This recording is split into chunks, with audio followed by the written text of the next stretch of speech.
Hello बच्चों, आज के इस वीडियो में आपसे डिस्कस करूंगा most scoring chapter for JEE advance in maths. ठीक है बच्चों, तो देखो मैथमेटिक्स में अगर बात की जाए जेई एडवांस एग्जाम को लेकर के कुछ चैप्टर्स बहुत ही जेई एडवांस के लिए बहुत ही फेवरेट होते हैं। आपको कुछ चैप्टर्स को क्या है कि बहुत ही अच्छे ढंग से रिवाइज करना चाहिए, क्योंकि जो क्या है जेई एडवांस में काफी ज्यादा स्कोरिंग होते हैं। मतलब हम ये कह सकते हैं जेई एडवांस का एक ड्रॉबैक है। ठीक है, बट आपके लिए एक बेनिफिट पॉइंट है और आई एम श्योर कि अगर आप इस बात को फॉलो करते हैं तो आपको जो सिलेक्शन वाला पार्ट है आई एम श्योर वो आपका श्योर हो जाएगा, और सिलेक्शन के बाद आपको जो रैंक है उसमें भी आपको काफी ज्यादा इंप्रूवमेंट होगा। ठीक है, अगर आप इसी हिसाब से आप प्रैक्टिस करते हैं तो ठीक। और अच्छा, एक बात आप सुनिए, रैंक के लिए तो मुझे क्या है, सभी चैप्टर्स बहुत अच्छे से आने चाहिए ना। रैंक के लिए तो हमेशा ही मैटर करता है, बट हमें पहले सिलेक्शन वाला क्राइटेरिया अगर क्वालिफाई करना है और फिर देन रैंक पर जाना है तो कुछ चैप्टर्स का रिवीजन आपका बहुत अच्छे से होना चाहिए। ठीक है बच्चों, तो हम उसके बारे में यहाँ चर्चा करेंगे ना। तो पहला तो मैं देखो ट्वेल्थ के बारे में आपसे डिस्कस करूंगा। ट्वेल्थ में हम डिस्कस करते हैं ट्वेल्थ में आपको किन चैप्टर्स पर फोकस करना चाहिए। पहला देखो, आपको ट्वेल्थ में फोकस करना चाहिए लिमिट, कंटिन्यूटी एंड डिफरेंशियबिलिटी। पहले तो आपको इस पर फोकस करना चाहिए, ये बहुत ही ज्यादा स्कोरिंग होता है। मतलब लिमिट, कंटिन्यूटी एंड डिफरेंशियबिलिटी की अगर मैं बात करूं, तीनों चैप्टर से प्रॉब्लम कंफर्म्ड आना है, कंफर्म्ड है, श्योर है, और 2 से 3 प्रॉब्लम के चांसेस पूरे पूरे बनते हैं। ठीक है, ये बहुत स्कोरिंग होता है ना, बहुत अच्छे से ध्यान देना चाहिए। इसके बाद में एओडी आता है, बट एओडी को मैं सेकंड नंबर पे नहीं लूंगा। सेकंड नंबर पे हम किन के बारे में बात करेंगे? सेकंड नंबर में बात करूंगा आपको डेफिनेट इंटीग्रेशन। ठीक है, डेफिनेट पे बात करते हैं, डेफिनेट इंटीग्रेशन। फिर हम बात करेंगे एरिया, और फिर हम बात करते हैं डिफरेंशियल इक्वेशन। मतलब ये 3 चैप्टर्स की बात करें तो देखो थ्योरी वाइज ये चैप्टर्स बहुत ज्यादा बड़े नहीं होते ना। ठीक है, और बट एग्जाम के हिसाब से देखें जेई एडवांस में क्या कंफर्म इससे भर भर के प्रॉब्लम आता है। जैसे इंटीग्रेशन, डेफिनेट इंटीग्रेशन की बात करूं तो 2 प्रॉब्लम कंफर्म्ड है ना। मतलब मोस्टली हमेशा ऐसा ही रहा है ना। एरिया अंडर द कर्व का अगर बात करें तो एक प्रॉब्लम कंफर्म आया हुआ है। डिफरेंशियल इक्वेशन की भी बात करें तो एक प्रॉब्लम श्योर रहता है ना। मतलब कंफर्म हमारे पास प्रॉब्लम्स आना ही आना है। यहाँ की बात करें तो कैलकुलस में हम यहाँ तक पहुंचे, फिर देन आपकी जो रिवाइज करने का जो सिक्वेंस है वो फिर आपका कुछ ऐसे होना चाहिए। फिर आपको एओडी को रिवाइज करना चाहिए। एओडी से अगर हम बात करें तो प्रॉब्लम क्या, 1 से 2 प्रॉब्लम आने के पूरे पूरे चांसेस रहते हैं। मिनिमम एक प्रॉब्लम तो श्योर है ही। ठीक है, तो हमारे पास में एक तो ये पॉइंट आ गया ना। एक तो हमारे पास ये कुछ चैप्टर्स है ना। थर्ड चैप्टर हमारे पास में ये रहा। फोर्थ आपको ऐसे रिवाइज करना चाहिए। फिफ्थ नंबर पे आपको एओडी को देना चाहिए रिवीजन में, है ना। और इनको पहले आपको रिवाइज करना चाहिए ट्वेल्थ में। ठीक है, नाउ उसके बाद अब बात करते हैं ना। फिर देखो आपको अगर अगला जो फोकस करना चाहिए वो फोकस करना चाहिए कुछ चैप्टर जो लीक से हटकर होते हैं थोड़े से, मैट्रिक्स एंड डिटर्मिनेंट। भाई ये चैप्टर भी गजब का प्रॉब्लम होता है ना, गजब के चैप्टर्स होते हैं। मतलब इससे भी आप ये मान के चलो कंफर्म्ड है ना, वो मैक्सिमम टाइम 3 से 4 प्रॉब्लम का कंफर्म आप मान के चलिए। मतलब अगर मिनिमम मैं लेके चलूँ 2 प्रॉब्लम तो आई है, हमेशा आई है ना। और आजकल का लास्ट 5 ईयर का अगर मैं सिनेरियो देखूं तो हमेशा इस वाले चैप्टर से प्रॉब्लम्स आए। मतलब रिसेंट की बात करें 2020 और 2019 की बात करें तो 3 से 4 प्रॉब्लम कंफर्म आया हुआ है। ठीक बच्चों, एक और हमारे पास सबसे जो मोस्ट इंटरेस्टिंग पार्ट आता है लास्ट में, वेक्टर एंड 3D। ट्वेल्थ में अगर हम बात करें तो वेक्टर एंड 3D, भाई ये वाला चैप्टर भी बहुत ही स्कोरिंग होता है। तो मतलब 2 से 3 प्रॉब्लम आप कंफर्म मान के चलिए। मतलब आपको अगर रिवीजन की बात करें और सिलेक्शन की बात करें तो रिवीजन आपको इस पैटर्न में रखना चाहिए अकॉर्डिंग मी। बाकी आप अपने हिसाब से कुछ भी कर सकते हैं, वो आप हमेशा फ्री रहते हैं उस बात के लिए ना। तो आपको इस तरह से आपको रिवीजन को अपना प्लान करना चाहिए। लिमिट, कंटिन्यूटी, डिफरेंशियबिलिटी बहुत अच्छे से याद रखो, कंफर्म है ना। अच्छा, अगर हम बात करें अभी हम यहीं तक मैट्रिक, डिटरमिनेंट, वेक्टर थी, प्रोबेबिलिटी को भी मैंने छोड़ दिया ना। अगर ट्वेल्थ में अगर प्रोबेबिलिटी, चलो मैं यहाँ प्रोबेबिलिटी भी काउंट कर लेता हूँ, प्रोबेबिलिटी और ले लेते हैं। तो प्रोबेबिलिटी में आप ये मान के चलो 2 से 3 प्रॉब्लम कंफर्म रहती है, हम मिनिमम 2 प्रॉब्लम लेके चलते हैं। ठीक है, प्रोबेबिलिटी। अच्छा, प्रोबेबिलिटी को लेकर भी मैं आपको थोड़ा एडिशनली बात करता हूं, अभी बात कर लेते हैं ताकि बात फिर स्किप ना हो जाए। जब प्रोबेबिलिटी को लेकर के बच्चों के माइंड में हमेशा एक बात रहती है कि यार प्रोबेबिलिटी में पीएनसी बहुत ज्यादा लगती है। नहीं नहीं नहीं, पीएनसी वाली प्रॉब्लम्स नहीं रहती है ना। प्रोबेबिलिटी में क्या रहता है, जनरली वो प्रोबेबिलिटी पूछने पर ज्यादा फोकस करता है। और प्रोबेबिलिटी में भी खासतौर से टोटल प्रोबेबिलिटी थ्योरम और बेस थ्योरम से प्रॉब्लम्स ज्यादा आई है। ठीक है, इसका मतलब ये नहीं कि हर बार ही उसी से आएंगी, but maximum time problems Bayes theorem और टोटल प्रोबेबिलिटी से आई है, जो प्रोबेबिलिटी चैप्टर का सबसे आसान पार्ट होता है। ठीक है, तो प्रोबेबिलिटी में आप प्रोबेबिलिटी को फोकस करो, उससे कंसेप्ट सीखो। पीएनसी को बहुत ज्यादा नहीं पूछता। अगर उसने मान लो उसने ठान ही लिया एग्जामिनर ने कि जो पीएनसी वाला, पीएनसी को लेते हुए प्रोबेबिलिटी का सवाल पूछना है तो बात अलग है। नहीं, अब तक ज्यादातर जो प्रॉब्लम्स आई हैं 20 में से अगर मैं बात करता हूँ 15 प्रॉब्लम से वो प्रोबेबिलिटी की आई है, जिसमें उसने पीएनसी नाम मात्र के बराबर पूछता है। वो प्रोबेबिलिटी उसने ज्यादा पूछा ही नहीं, सॉरी पीएनसी उसने ज्यादा नहीं पूछा, प्रोबेबिलिटी ही पूछा है। ठीक है। तो अगर देखो मैं सबका लोअर भी अगर काउंट करता हूँ, 2 यहाँ से हो गए, 4 यहाँ से, 5 6 7 और 3 10 और 14, मतलब 14 प्रॉब्लम्स हम यहाँ सब इजीली सॉल्व कर सकते हैं। ठीक है, मतलब 14 प्रॉब्लम्स। आपको इन वाले पार्ट पे आपको इस तरह से अपना रिवीजन ऐसे प्लान करना चाहिए बच्चों। ठीक है, नाउ 12th में आ गया, अभी इनवर्स ट्रिग्नोमेट्री चैप्टर छोड़ा हुआ और फंक्शन छोड़ा हुआ है।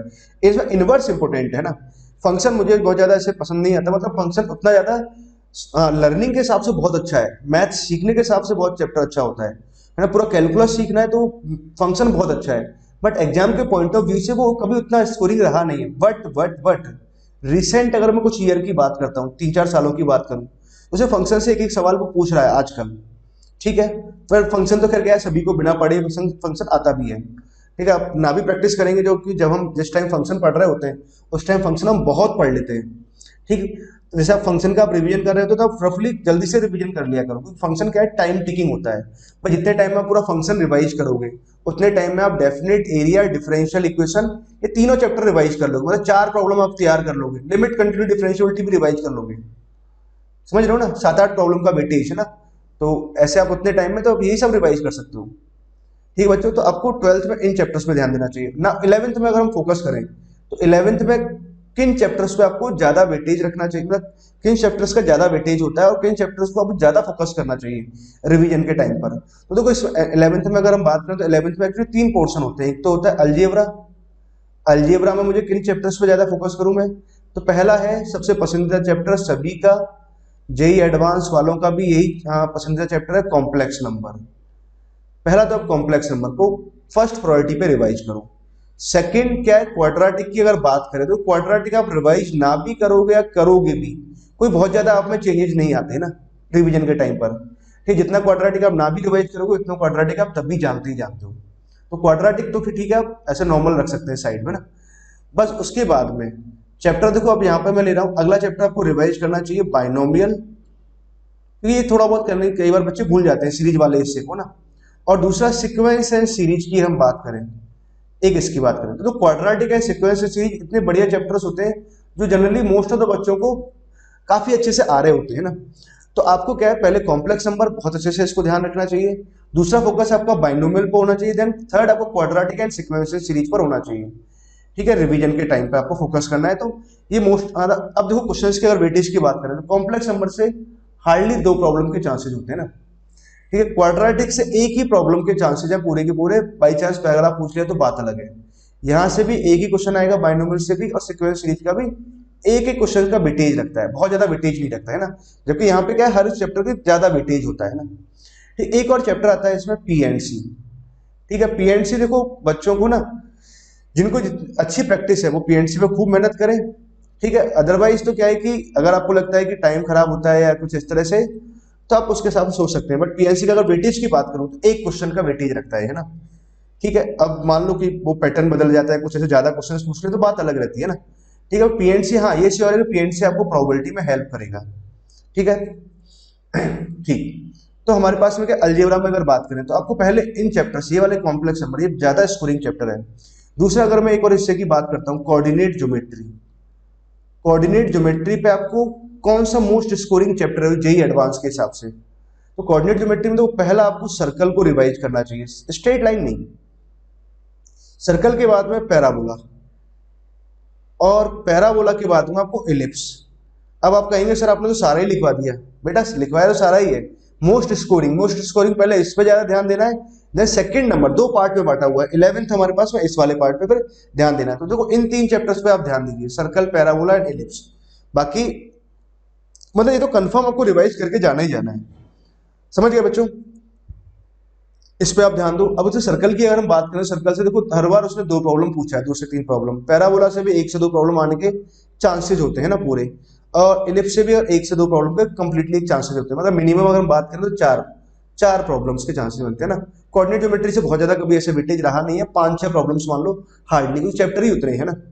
ठीक है, बट हाँ सर्कल, पैराबोला एंड इलिप्स ये आपको जरूर ऐसे रिवाइज करना चाहिए।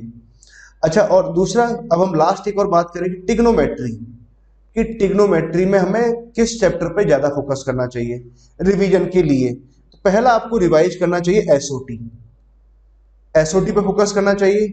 दूसरा फिर हमें टिग्नोमेट्री इक्वेशन पर, और एक आता है फिर इनवर्स ट्रिग्नोमेट्रिक फंक्शन, ये ट्रिग्नोमेट्रिक है हमारे पास पार्ट में। ठीक है, तो ट्रिग्नोमेट्री में अगर आपको रिवाइज करना है तो मस्ट आपको रिवीजन करना चाहिए solution of triangle, properties of triangle. Confirmed question है, कंफर्म्ड है ना, एक प्रॉब्लम यहां से कंफर्म आएगा, एक प्रॉब्लम कंफर्म्ड है ट्रिग्नोमेट्री क्वेश्चंस का। ठीक है, तो ये क्वेश्चंस, तो कुछ क्वेश्चंस को हमने क्या किया, बड़े बारीकी से समझ लिया ना। 14 प्रॉब्लम्स हमने यहाँ पे ध्यान दिया। यहाँ से अगर देखते हैं तो हमारे पास कितना आ गया, 4 और तो 6 7 8 9 10, ठीक है 10 11 है ना, 11 प्रॉब्लम्स के अराउंड हमने यहाँ लिख लिया। तो 14 प्लस 11 कितना, 25। तो 25 प्रॉब्लम्स हमने यहाँ पर समझ लिया कि अगर आपको ढंग से प्रैक्टिस करते हैं तो 25 प्रॉब्लम्स आप कंफर्मली ले आ पाते हैं। अच्छा, टोटल प्रॉब्लम्स कितनी आती है, 36 आती हैं। ठीक है, अब प्रॉब्लम्स कहाँ से, कौन सा चैप्टर छोड़ दिया, चैप्टर हमने कुछ भी नहीं छोड़ा, चैप्टर एक्चुअली यही है। ये बस मैंने आपको बताया कि किन चैप्टर्स पर ज्यादा फोकस करना चाहिए आपको ना, बाकी फिर क्या जो रिमेनिंग प्रॉब्लम्स रहती है उन्हीं चैप्टर से आनी है। किसी से क्वेश्चन ज्यादा आ सकते हैं, किसी से कम आ सकते हैं, बट अभी तक का जो सिनारियो रहा है, जैसे प्रॉब्लम्स आई है उस हिसाब से हम बात कर रहे हैं। जैसे मैं इस बार की बात करूं, मैट्रिक डिटरमिनेंट से 4 से 5 प्रॉब्लम आ गया था एक बार, तो ना ऐसा हुआ था।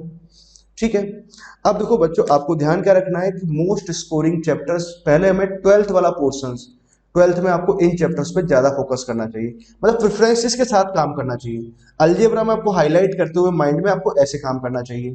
कोऑर्डिनेट ज्योमेट्री में circle, parabola and ellipse, circle और पैराबोला को खासतौर से सर्कल अच्छे से होना चाहिए, सर्कल तो आपका मस्ट होना चाहिए, सर्कल बहुत क्वेश्चन पूछता है वो ना सर्कल का। ठीक है, पैराबोला से भी पूछ लेता है, और इसमें आपको एसओटी बहुत अच्छा होना चाहिए, 11th वाले पार्ट में एसओटी बहुत अच्छे से आना चाहिए आपको। कॉम्प्लेक्स नंबर वाला पार्ट ये आपका बहुत स्कोरिंग होना चाहिए, मतलब बहुत अच्छे से होना चाहिए आपका। बाइनोमियल से एक प्रॉब्लम वो पूछता ही पूछता है कंफर्म। क्वाड्रेटिक सीक्वेंस हम जानते ही हैं अच्छे से। तो बच्चा आपको देखो जो मैंने यहाँ पे लिस्ट बना के दी है ना, ऑलमोस्ट आप इसके हिसाब से अपने रिवीजन को से प्लान करिए ना, बहुत अच्छे से वेटेज देते हुए। जैसे लिमिट कंट्री डिफरेंशियबिलिटी, कुछ बच्चे कम पढ़ते हैं, नहीं नहीं भाई ज्यादा पढ़ो, कंफर्म क्वेश्चन है, बढ़िया क्वेश्चन आ रहे हैं। डेफिनेट की बात करें, 2 प्रॉब्लम छोड़ो, कई बार उसने 3-4 प्रॉब्लम भी पूछ लिया है। ठीक है बच्चों, आई होप अगर आप इस तरह से प्लान करते हो तो आई एम श्योर कि ये आपको काफी ज्यादा हेल्प करेगा और आपको रिवीजन को एक गाइडलाइन देगा, मतलब आपको गाइडेंस आपको मिलेगी कि कैसे मुझे प्रिपेयर करना चाहिए। ठीक बच्चों, ओके, थैंक यू।